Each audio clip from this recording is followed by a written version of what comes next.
Iron Gwazi is the new RMC hybrid that is finally open at Busch Gardens, Tampa. This has been a long time coming, as the original Gwazi has not operated since early 2015. It took them a while to get this project off the ground, but that may have worked in our favor, possibly giving us a better layout than if this were done in 2015 or 16. But that was just the first delay, as this planned 2020 coaster, which was ready to go at that point, got delayed by another 2 years. My history with this ride and the park is a bit interesting, to me at least. And to run through it, my first visit came in February 2017, and I didn't know much about coasters or parks then. I just followed the park map and rode the rides I saw, and Gwazi did not show up on the park map.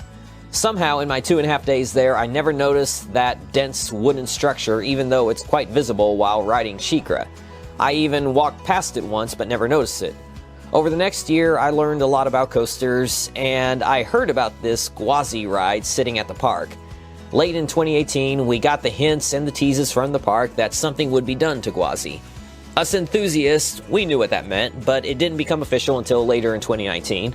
Before that, I returned to the park in April 2019 and witnessed a piece of the Gwazi structure being removed as my anticipation grew. A family vacation was planned for late April, early May 2020, and we got into March and our excitement grew to new levels as Iron Gwazi was testing regularly and many workers were riding it. We knew that an opening announcement was coming any day, and the way they did things at the time, the ride would open about a week after the announcement.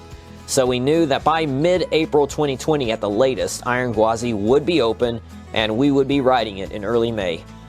The ride didn't open for some reason, I don't remember why. We canceled our entire trip for some reason, and with other plans canceled, I had a ton of vacation time from work that I had to start using later in the year. So I went to Florida in both September and December 2020, and I could only look at Iron Gwazi sitting there, ready to operate, but not operating. We hoped it would be open for our rescheduled family trip in late April 2021, but when March came around, we gave up hope, and again, it was only a statue on that trip. The ride would again be delayed to 2022. I decided on a November trip later this year, hoping it would be open by then. But then the announcement came in January for a March 11th opening. And that is literally 2 days after my Platinum Pass expired. However, passholder previews would take place before that. My original plan was to be in San Antonio for their spring break this week. But after this announcement, I hurried to change my plans, and I changed my time off request from work, which has to be done 1 month in advance. I got that in just in time, and I was all set to be in Florida at the end of February, beginning of March. And that was perfect because it was after the week that all of the Northeast is out of school and they flood Florida with huge crowds. And it's before spring break season starts. There's only that 1 week in between those school breaks. Plus, the weather was perfect all week. I was able to go to Universal Studios on Sunday the 27th, which was the final day that my Universal Pass was valid, to get a few more Velocicoaster rides. Then I had Monday through Friday for SeaWorld and Busch Gardens. Since passholder previews were not taking place on Tuesday and Wednesday, those were my days for SeaWorld and Aquatica. Monday, Thursday, and Friday were all about Busch Gardens and Iron Gwazi. On Monday, I didn't know that Iron Gwazi opened with the park. The announcement said that the ride would operate from noon to 6, but it was open whenever the park was open. Not knowing that the first day, I went there at about noon, but knowing better later, I went straight there when I arrived, and in those first 2 hours, most trains were going out with empty seats. During the passholder previews, which is now over, you showed your pass and they let you into the plaza to ride as much as you wanted. It is a great presentation as the entry looks great with a beautiful sign and the coaster giving a great backdrop. There is not much of any theming, pretty much just some signs with information, which I walked right on by since the line never went beyond the station. Most of those 3 days, the line was never more than 10 to 15 minutes. Only a couple short time frames did it build a bit of a line in the station. There is a grouper up there, but most of the time they just waved us in and let us pick our own rows, only assigning rows when the line got long. But there was one grouper who did assign rows for a little while when the line wasn't long. I imagine that with the ride opening to everyone, there will be row assignments moving forward.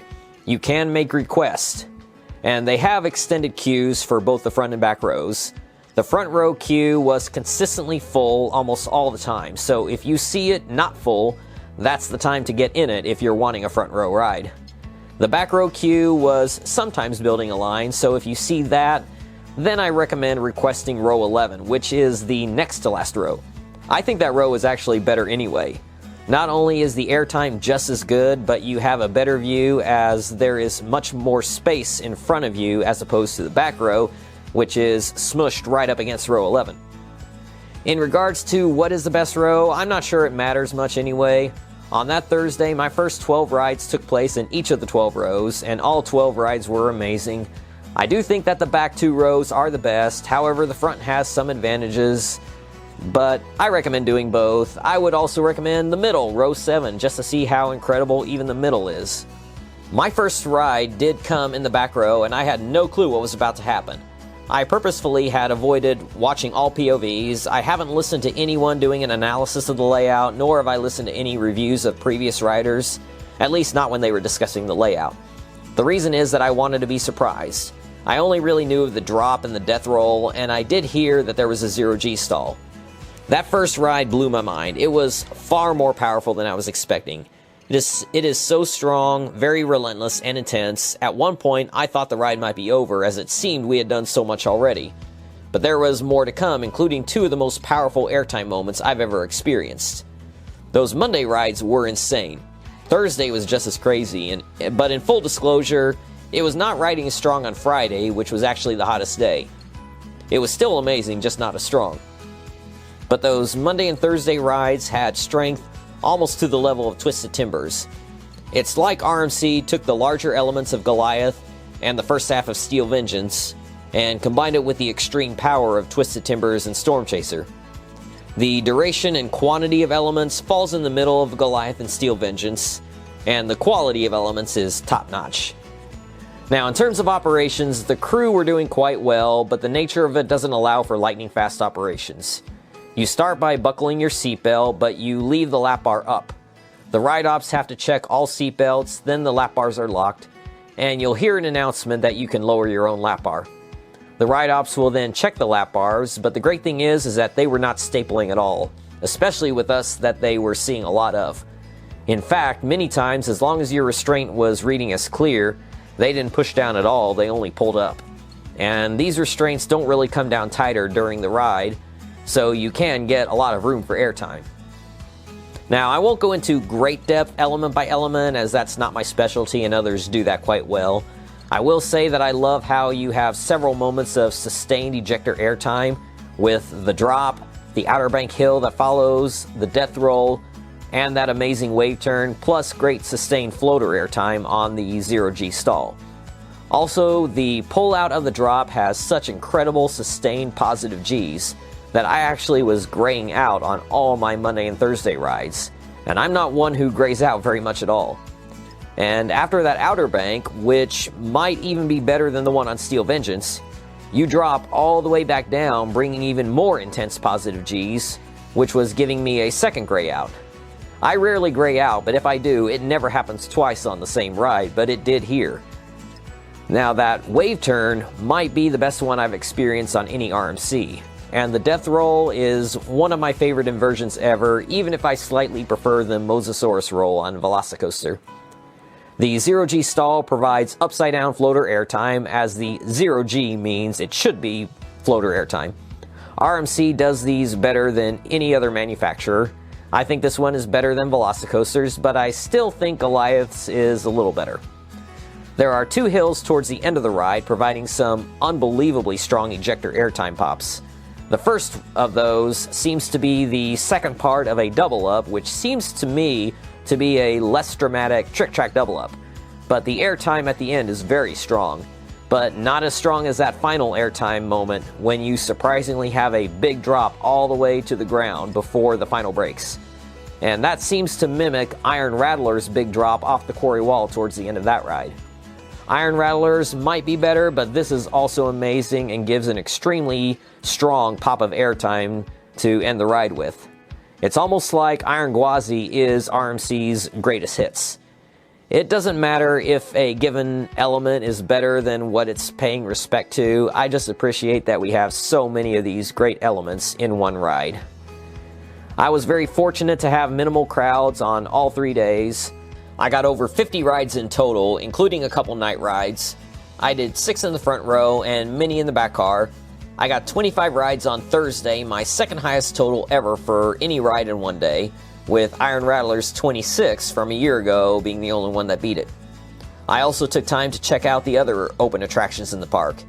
It was a long time coming to get this ride open, but that day is finally here, and it more than lived up to my expectations. It is my favorite coaster in Florida and one of my all-time favorites. I had an amazing experience with fellow coaster enthusiasts, meeting many great people, and even surprisingly seeing a couple people that I had met before. I saw kids who were barely 48 inches riding this and loving it. And some kids even got pulled out of school so that they could ride this, which I understand. I even rode several times with a 73-year-old man who couldn't get enough of it. An argument could be made that this was the best experience I've ever had surrounding any roller coaster. Add to that this is such an amazing and powerful ride, and I could have a new number one. I don't like to jump to those conclusions too soon. We'll see how I feel as time goes on, but for now, it is absolutely somewhere in my top 4. But I'd like to hear from you if you're planning to ride it, or if you've already had a chance to. I know that some of you have, as some of you rode with me. Thank you all for watching, and I will see you next time.